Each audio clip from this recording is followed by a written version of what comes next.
It's one of Australia's greatest mysteries. She was known as this firebrand of a woman. A famous designer murdered in her prime.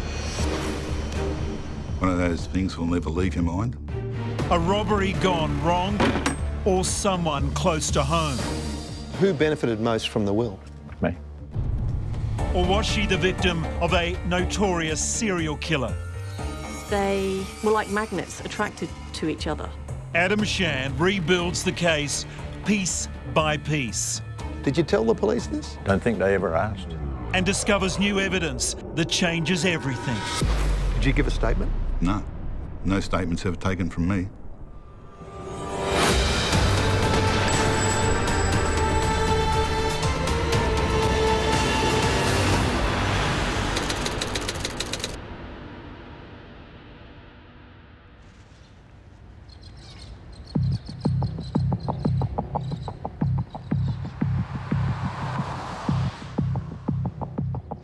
This is Royalston Street, Paddington, a quiet little pocket a few kilometres from the heart of Sydney. See this row of townhouses over here? Back in the 70s, this was the factory of a wallpaper designer named Florence Broadhurst.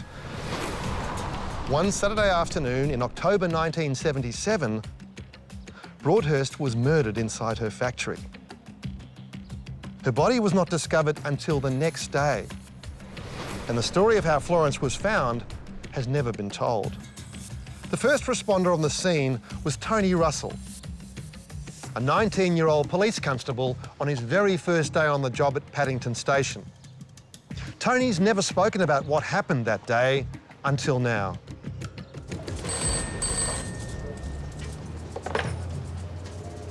I took a phone call on the police station. A gentleman on the phone expressed concern for a lady across the street. And he gave us the address. He said, look, the front door's been open all night, the lights are on, and he's concerned for her welfare. Could we come down and check on the lady? I said to the sergeant, we have a job, and we proceeded down to Royalston Street in Paddington. We were met by the gentleman who lived across the road. We said, we'll go in and take a look. What's happened is we've walked in the front door. There's a lot of racks from all the wallpaper and the colours and the mixes. It was very dark downstairs. I was feeling very anxious, actually. You don't know what you're walking into. Expecting something, your adrenaline's pumping. Sergeant went upstairs. I searched downstairs. I went between all the racks. As I came around the back of the factory, I remember seeing this door at the back of the factory and it was slightly ajar. There was a plastic bin just inside that door. It was full of timber. And I noticed one lump of timber had red on it, a red substance, so I picked the timber up and had a look at it. And I thought, I'll just remember that for a later date, put it back in the bin. What do you think it was? I thought it was paint, but it turned out to be blood. I was told it was a murder weapon.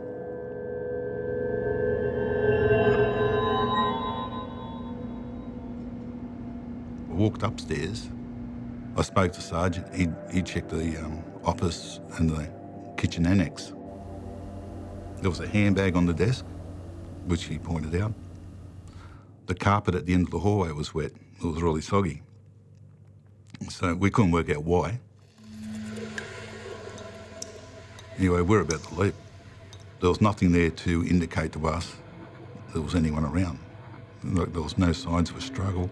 There was no blood on the walls in the annex or the office. And I said, I better go and use the loo before we go. Just checked in there, and he said, no. So that's okay, I'll check it. As I went to open the door, I remember it was a bit stiff, so I gave it the old football barge.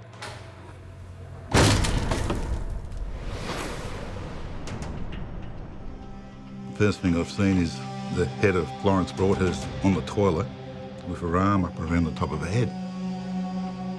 And the body was outstretched, but as I've opened the door, I've covered up half her body. I turned white and quickly left the building.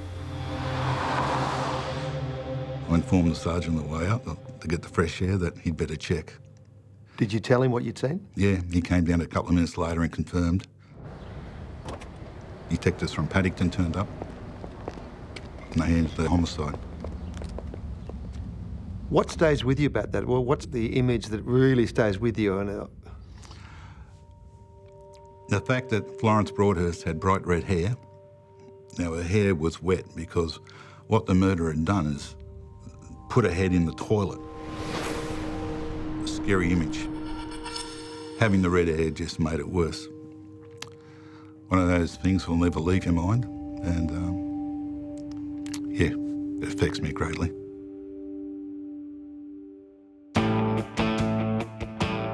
She was known as this firebrand of a woman. One of her good friends described her as a burning flame. And she looked like that too. She had dyed red hair.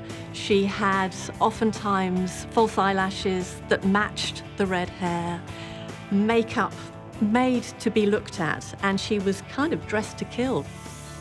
She used to wear funky, crazy, colourful clothes that women 30 years, 40 years her junior would be wearing. This country had never seen anything like Florence, and I doubt it ever will again. When it came to dynamic and diverse designs, Broadhurst was in a league of her own, both here and abroad. Could we have a look at some of your designs, please, Miss Broadhurst? Yes, of course. This is the sort of design that we used to do for people. When I first began 15 years ago, people were very nervous of wallpaper. And they said, make a little one. You know, not too big now, don't be too bold, no, we can't stand that. So this was a sort of one of the original designs. Florence's death sent shockwaves through Sydney. People couldn't believe that a woman this vivid had been destroyed, and so brutally. It's an understatement to say that Mrs. Broadhurst was well known in her field. The factory here is a big establishment, and as one of the people inside told me today, to meet her list of clients, you'd have to start at the very top of the social register, and then very gradually make your way down. Police today said they were carrying out routine investigations. Apparently, the assailant walked into the building through the open door. According to neighbours, Mrs. Broadhurst usually left the door open so clients could drop in.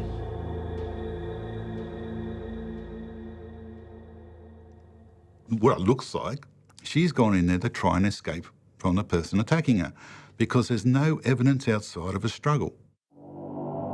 The evidence that I've seen indicates that she was in the toilet when she was bludgeoned. Someone's grabbed her and put her head into the toilet, flushed the toilet, and that's where the water came outside.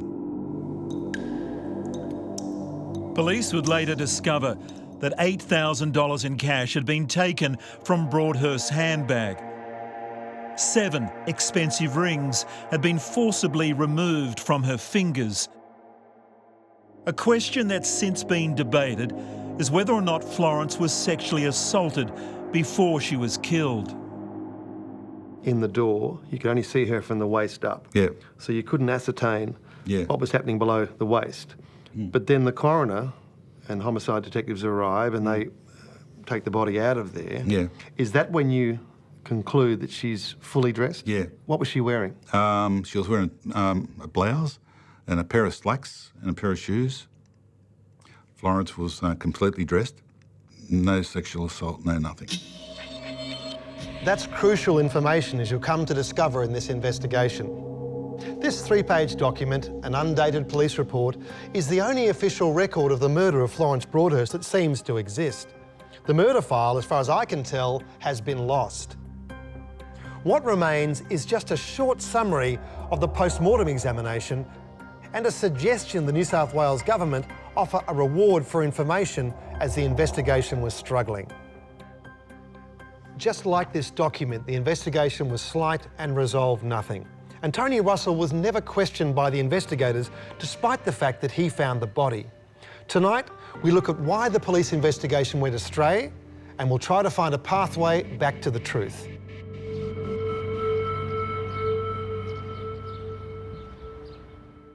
After finding the body, you went home. Do you remember going home, your feelings on your first day on the job? Never got home. Ended up at the pub. I don't know how long that drinking session went for, but it was days. Just trying to erase the memory. But you can't erase it. You still think about these things a lot, don't you, Tony? It's been on my mind for a long time.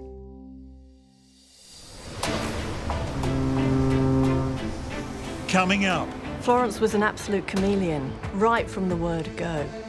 the many lives of Florence Broadhurst. So she lied to you? Absolutely. She lied to everybody.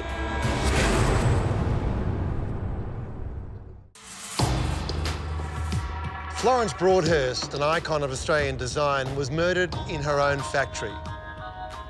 Who would do such a thing? To understand the complexity of this case, we have to understand Florence. And Florence was a complex woman. Florence was an absolute chameleon, right from the word go. She was born in a dusty part of Australia in the middle of one of the old cattle stations. Her first home was an old workers' cottage, timber built with a corrugated iron roof. They really didn't have anything at all. Florence was lucky enough to be born with a beautiful contralto voice, and she managed to sing her way out of the bush and sing her way out of the country. So by the early 1920s, she had joined a vaudeville troupe. She was performing as somebody called Bobby Broadhurst. Now, this was the first of what was a series of incarnations for Florence.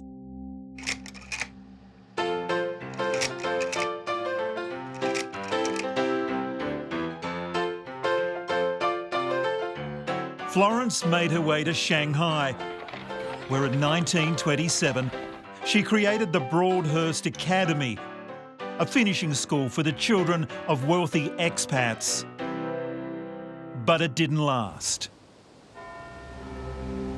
She then moved to London, and she reinvented herself one more time. She visited Paris a lot. She clearly takes notes.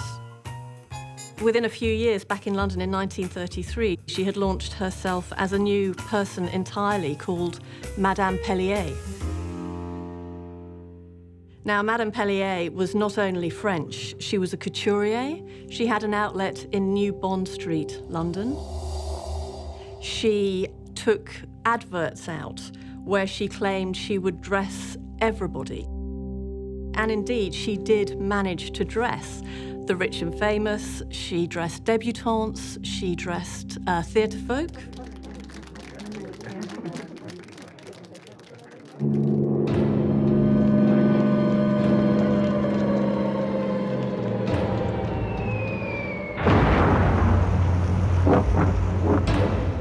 When war came to London, Broadhurst survived the Blitz.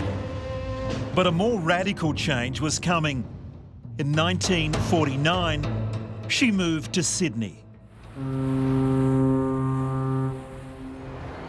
By which time she was pretending to be not just English, but an English aristocrat.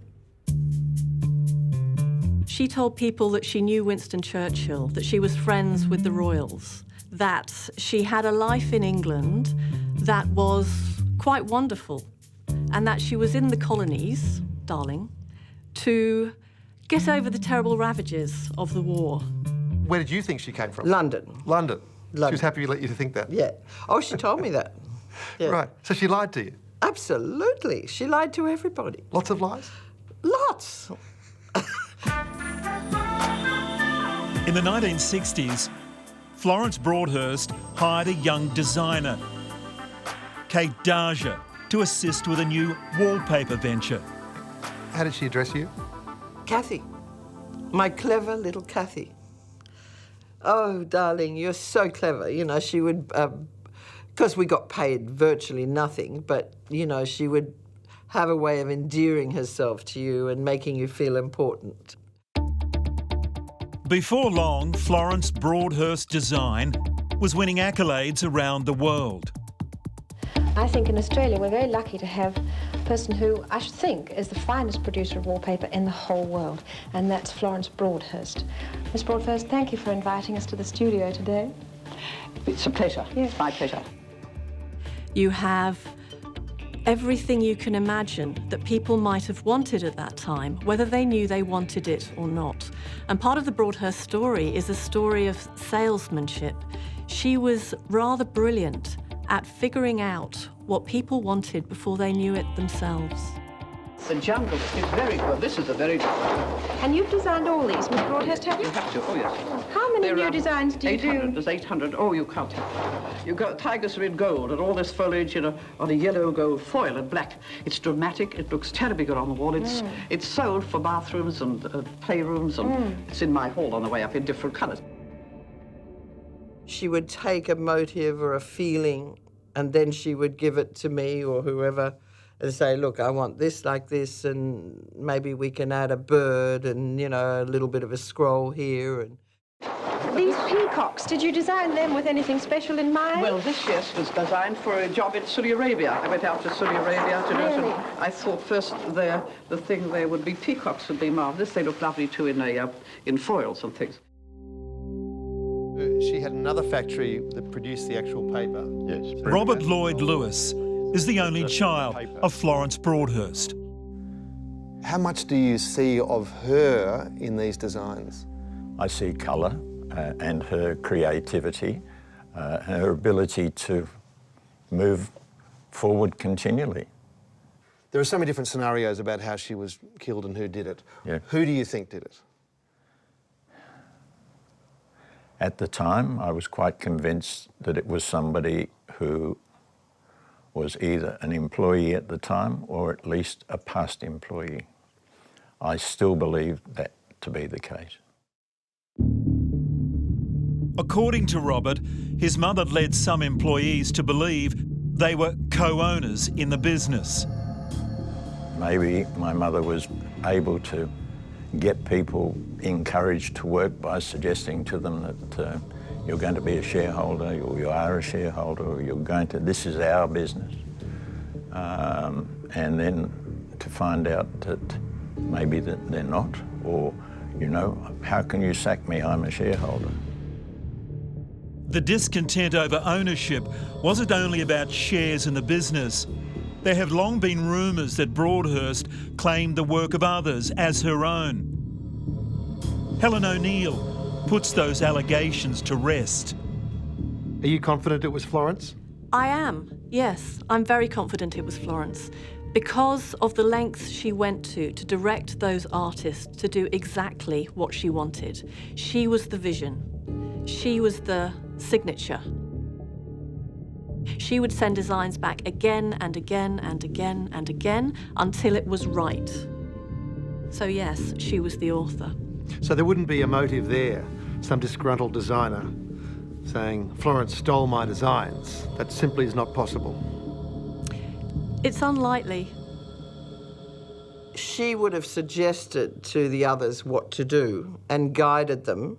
And then in the end, nobody wanted Kate Dage's designs, they wanted Florence Broadhurst's designs. So if you work for any big design house, your designs are used. You're a designer, but you're working under the master, or mistress in her case.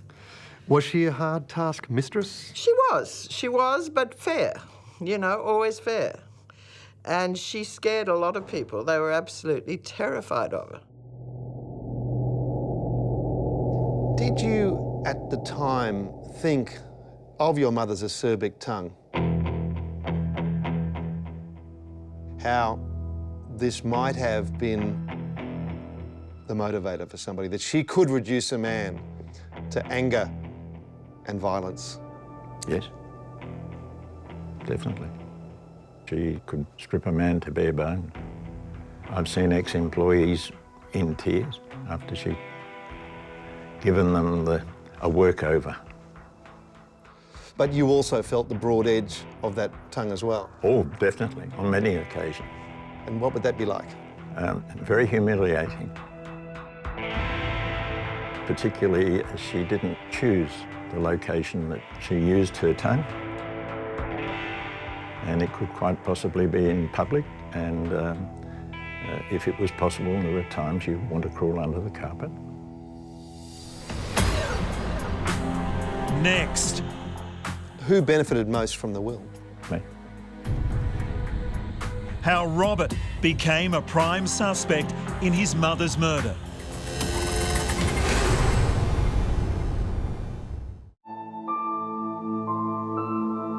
Mrs. Broadhurst was a leading figure in Sydney's high society, and high society turned out in force for her funeral. St Mark's Church of England in fashionable Darling Point was packed for the service. Police stood opposite and checked the mourners as they entered the church.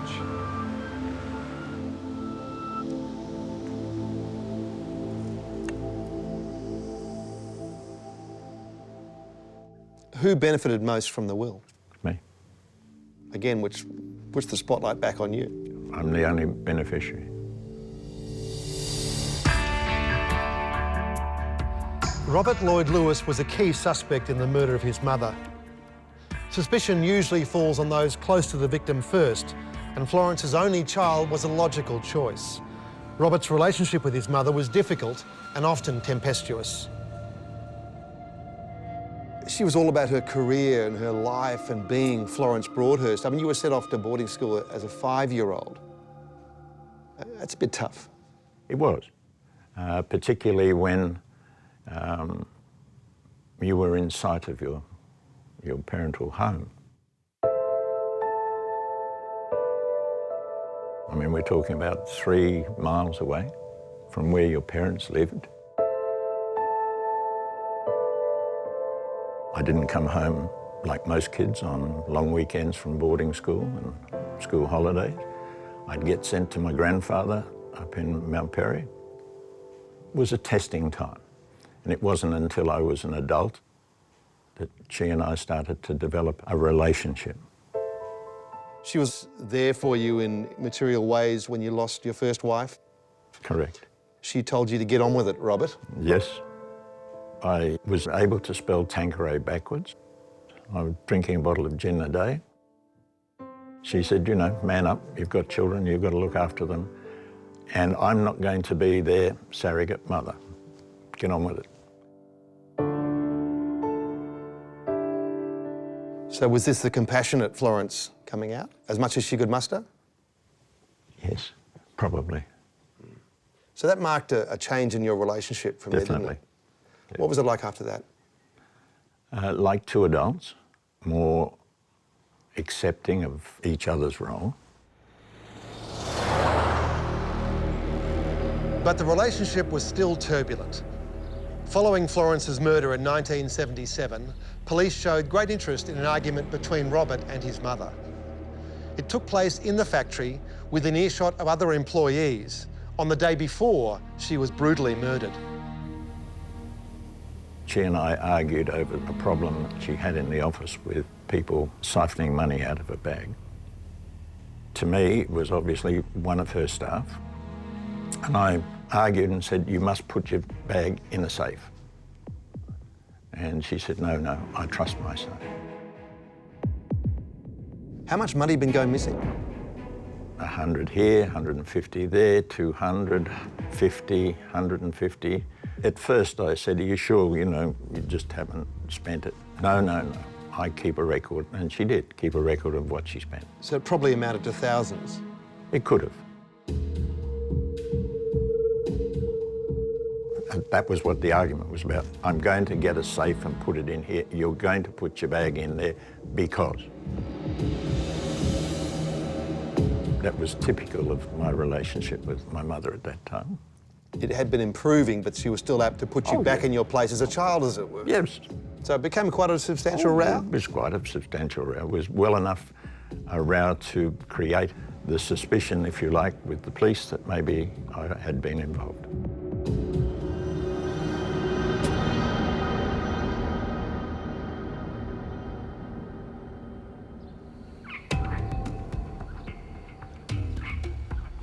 So the argument was on the Friday and the murder was on the Saturday afternoon.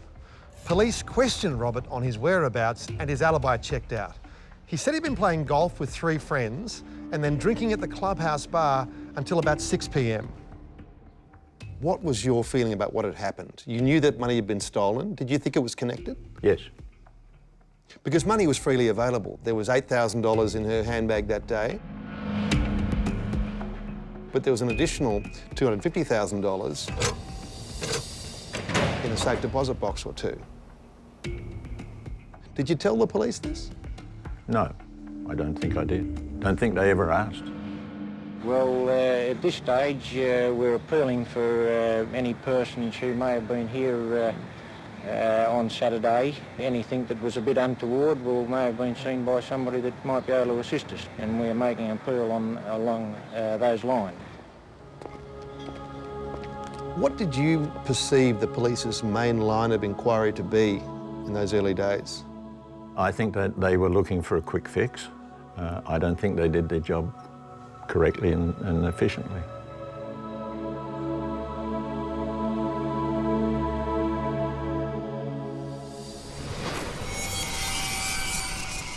Next, Never before had we seen a serial killer attacking grannies.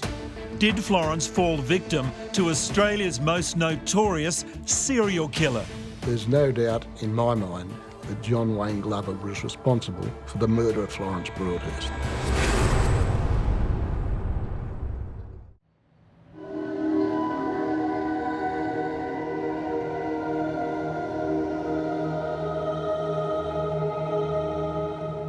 For more than a decade, the police file into the murder of Florence Broadhurst lay gathering dust, until a serial killer named John Wayne Glover began killing old women on Sydney's North Shore. You had the Boston Strangler, you had Jack the Ripper, but never before had we seen a serial killer attacking grannies.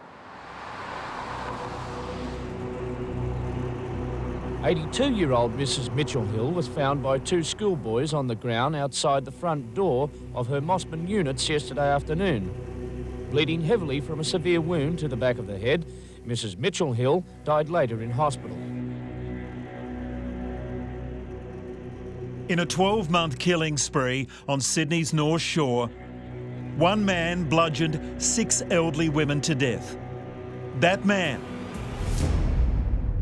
was John Wayne Glover. At that stage, the immediate focus was on the 6 elderly women that had been killed. 5 of the women were plucked at random off the street. The last woman, Mrs. Sinclair, he had an association with.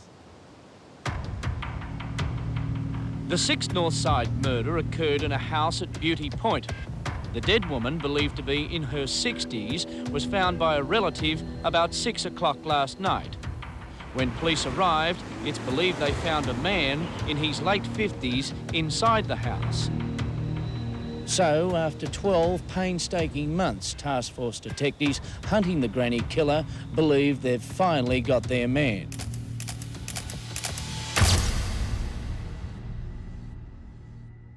Well, my name is Dennis O'Toole. I'm a retired Detective Chief Inspector. In relation to the Glover murders, I was the Chief Investigator appointed by the Homicide Squad. What an extraordinary case. Does it stay with you still? Unfortunately, yes, it does. In what way? Basically because it's unfinished business. Do you have any doubt that John Wayne Glover killed Florence Broadhurst? There's no doubt in my mind that John Wayne Glover was responsible for the murder of Florence Broadhurst. Before we examine in detail the similarities between the Broadhurst murder and the granny killings, it's worth pausing to take a look at the character of John Wayne Glover. What motivated him to attack and kill elderly women?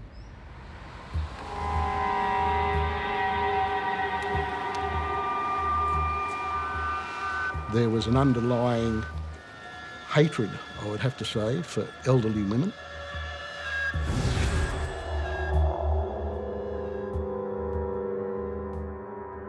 would go back to his mother. 2 or 3 members of his family told me about how John had found some photographs of his mother during the war. And they were, if not pornographic, that there were nude shots, and that he never got over that.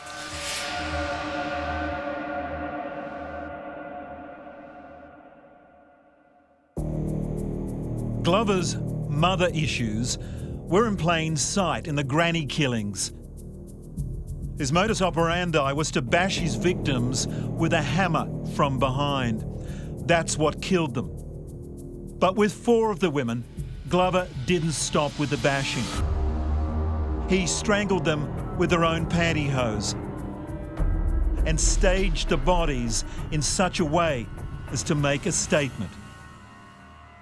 The first thing that struck any of the investigating detectives was the ferocity of the attacks, the viciousness, and how in each occasion the victim was obviously degraded by the offender. The manner in which they were left, the manner in which their clothing was removed. It all appeared that whoever had committed these offences wanted to shock, degrade the person, and conveyed that to whoever discovered the body at that particular time. My father, Dr. John Shand, was a forensic psychiatrist in the 1980s. He interviewed John Glover over the granny killings. He said that if you asked him the right questions, showed him the right evidence, then a confession would soon follow.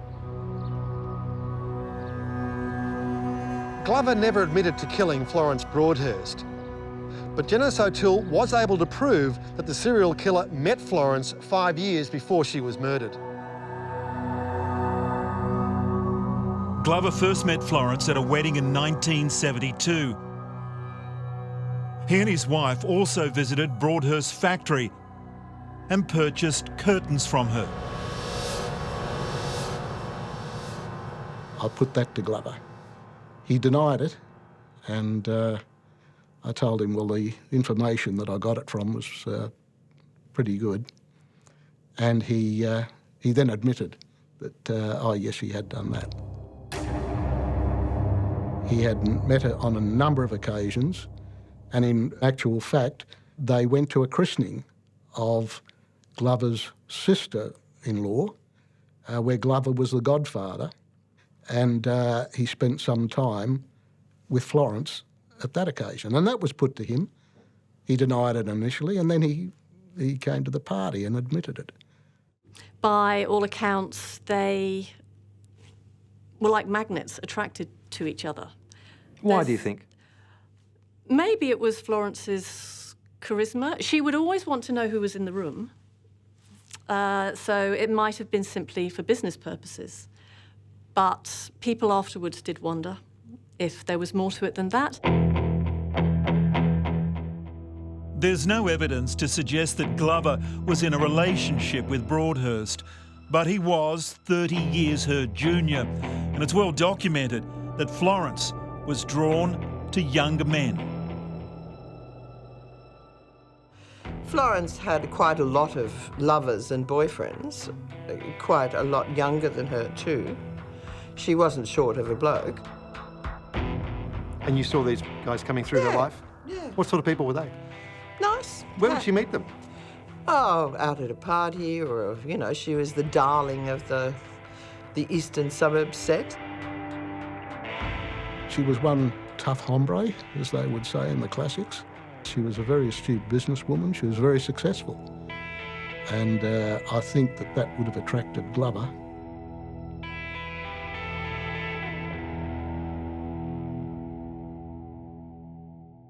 To look at the crime scene pictures, what did those pictures tell you? Viewing those photographs from memory, the first thing that hit me was that this is another victim of John Wayne Glover. All of her rings had been stolen. They'd been removed with a great deal of force from her hands. Fingers were broken. But her handbag was opened and the money stolen. Now, that was a signature of John Wayne Glover during the Granny murders. And not just the Granny murders. When Dennis O'Toole questioned Glover about Florence Broadhurst, he also questioned him about 2 unsolved murders on the Central Coast.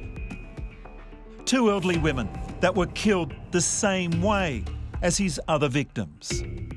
72-year-old Josephine MacDonald was strangled and sexually assaulted in her Ettalong flat in August 1984, and 80-year-old Wanda Munson in her Yamina home November 1986. In each of those occasions, the 2 women, unfortunately, from the Central Coast were killed in their own homes. It was from a blunt instrument from behind. They were also strangled, but strangulation probably did not cause the death. It was the horrific nature of the injuries. They were degraded by the clothing being removed. And in the case of Florence Broadhurst, it was particularly degrading how clothing had been removed. Her clothing had actually been placed in the toilet, and her head had been placed in the toilet. There's no question that Florence's head was in the toilet when she was found. However, there is a big question mark about how much clothing had been removed from her. Tony Russell, the young cop who found the body, was most definite. But as he recalls it, only her cardigan was shoved into the toilet. Otherwise, she was dressed from head to toe. And there was no sign that he could see of sexual assault.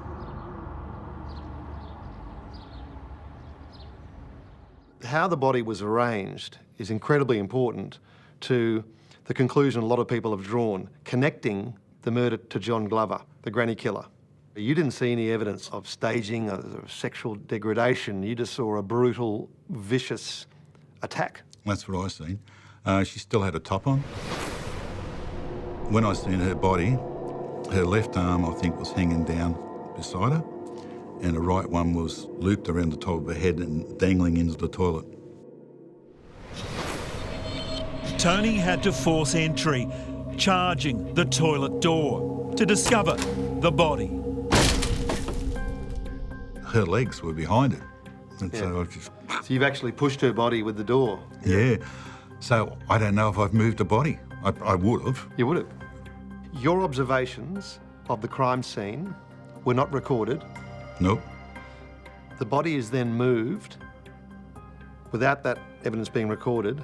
So suddenly continuity is gone. That's true. Did you give a statement? No. No statements ever taken from me. That's remarkable. There's a lot of questions to be asked. Nope, no statements.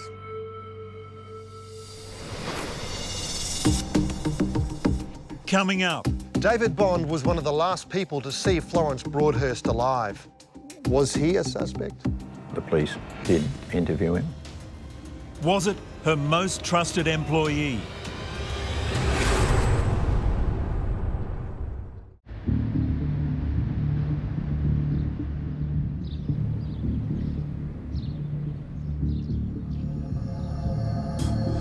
During our interviews for this show, we've discovered that police never investigated a key piece of evidence in the Florence Broadhurst murder. That's because no one ever took a statement from Tony Russell, the young cop who unknowingly moved the body.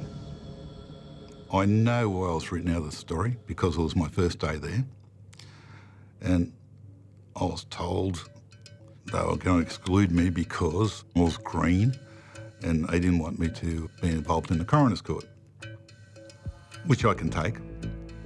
But when I see the descriptions of the site and the way we found her, that concerns me a great deal, because did it have an impact on the result and the murder? I think people might have taken artistic view in writing stories.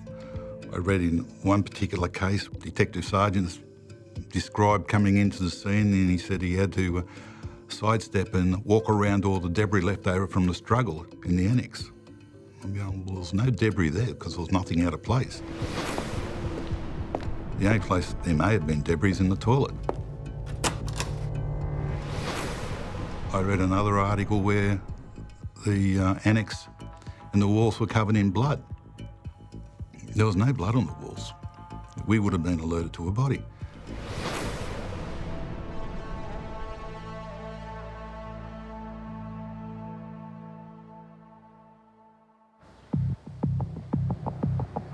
Tony's first-hand account has not been on the record until now, and that's certainly hampered the investigation from the beginning.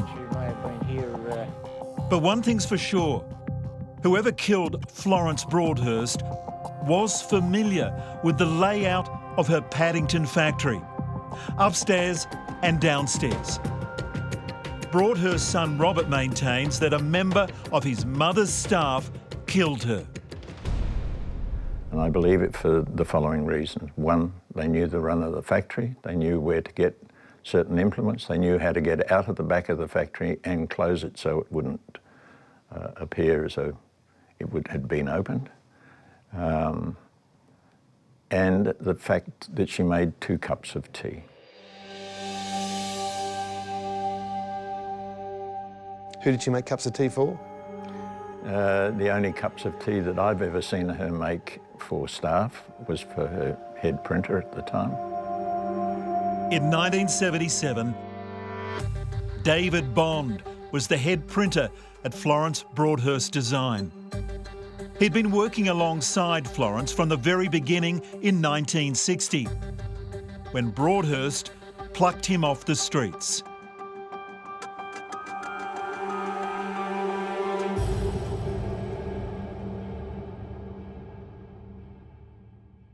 What was their relationship like? It was an unusual one. He was a Bernardo's boy. He was like a surrogate son. Yes, he certainly was, and she, at one stage, saved him from himself.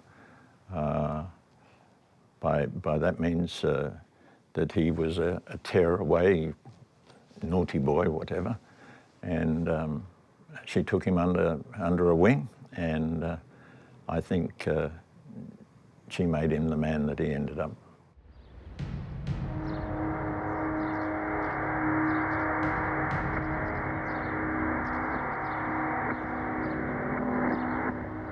David Bond was one of the last people to see Florence Broadhurst alive.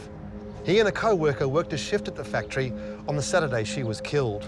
They worked downstairs, she was upstairs in her office. Bond and the co-worker left the factory at about 4 o'clock, leaving Broadhurst on her own.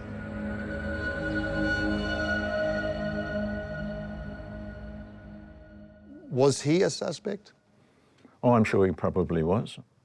I don't know that David and I ever had that discussion, you know, do you feel as though that you were a suspect? But I do know that the police did interview him and were satisfied in whatever story that he'd given them. Which brings us back to John Wayne Glover. Would he have had a cup of tea with Broadhurst before bludgeoning her to death? They'd obviously had a cup of tea. There were no fingerprints, but there were no fingerprints on any of the crime scenes. We knew that he wore gloves. He planned in advance what he was going to do. It wasn't a one-off thing. He selected his victims. He called the shots. He called the time and the place that he was going to commit those horrendous acts. Still to come. Fraud squad detectives have joined the homicide squad in investigating a possible fraud said to involve a substantial amount of money.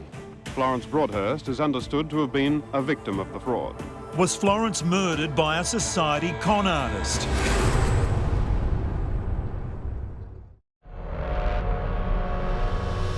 John Wayne Glover was never charged with the murder of Florence Broadhurst. Police could never place him close enough to the factory on the day of the murder. Dennis O'Toole, the head of the Granny Killer Task Force, visited Glover in jail many times, even after he'd left the force. On one such visit, Glover showed the retired detective a drawing he'd made of the Hydro Majestic Hotel in the Blue Mountains west of Sydney. It was just a random sketch, but Glover suggested that it held the answer to other unsolved crimes he'd committed. He said, "Did you have a good look at the trees? They're significant." And the word he used was significant. Somebody picked it out later that there was a numeral in the drawn in the trees, and that has the number 9. The number 9 would coincide with the extra 3 murders. The number 9 is significant because O'Toole had been trying to extract a confession from Glover over 3 unsolved murders. Broadhurst and 2 elderly women on the central coast of New South Wales, making a total of 9 kills.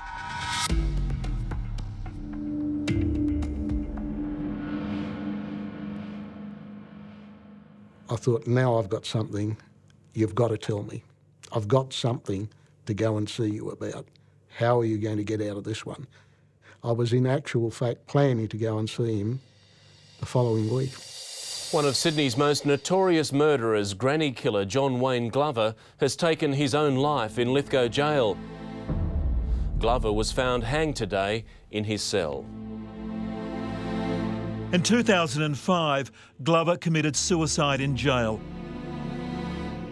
before O'Toole could discuss his theory with him. So it was with bitter disappointment that I found that he'd died. So he manipulated you again? He beat me. He certainly beat me. No, I didn't get there. There were many suspects in the spotlight in the weeks and months following the Broadhurst murder. With so much interest in the case, police carefully observed her funeral. It was well known in society circles that Florence Broadhurst had made a lot of enemies in her work. Fraud squad detectives have joined the homicide squad in investigating a possible fraud said to involve a substantial amount of money. According to police, the fraud inquiries are in their infancy. But National 9 News has been told that these inquiries involve the disappearance of money from the trust accounts of many wealthy people in Sydney's eastern suburbs. Florence Broadhurst is understood to have been a victim of the fraud.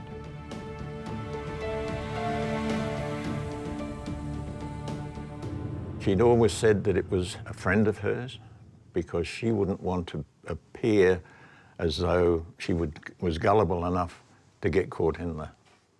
So you think only silly people get caught, dear. And that could have been a possibility, again, that wasn't explored? Not to my knowledge. It was an interesting time in Sydney around the mid-70s. There were a number of crooks who basically ran the joint. There was considerable corruption in the police force. There was organised crime. There was danger. There were parties. There were tragedies that to this day remain unsolved. It's a really interesting city, Sydney.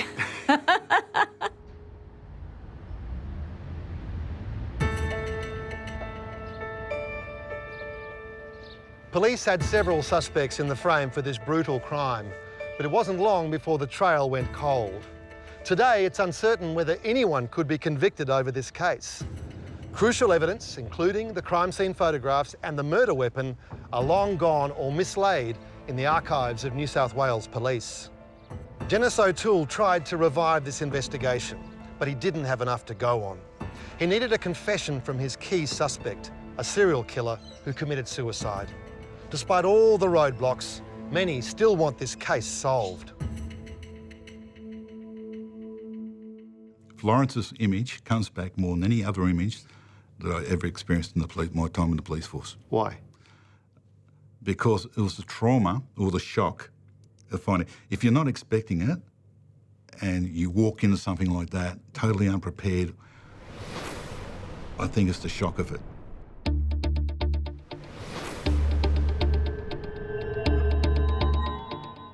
I don't think it was a burglary. It was a very private, personal hate. To commit a murder and do those things that were done to that lady. One day there'll be closure. One day someone will solve it and hopefully have the right evidence to do so. At the time, we were very disappointed. All of the detectives that were involved intimately with that investigation believed he was responsible. We simply didn't have that extra bit of evidence. Do you think that will ever come out? Is it possible, do you think? I don't know. I'd like to hope so. Whether it ever does, I can't tell you that.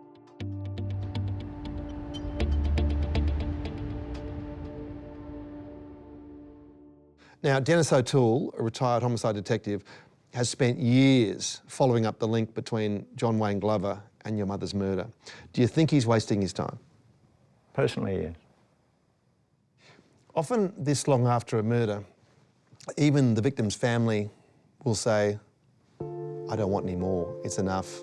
What's your view on that? If there was a chance for justice now, would you pursue it again? Definitely, right now. I would love to be able to go to my grave and say, we did it, we've got it for you, Mum. It's important to me.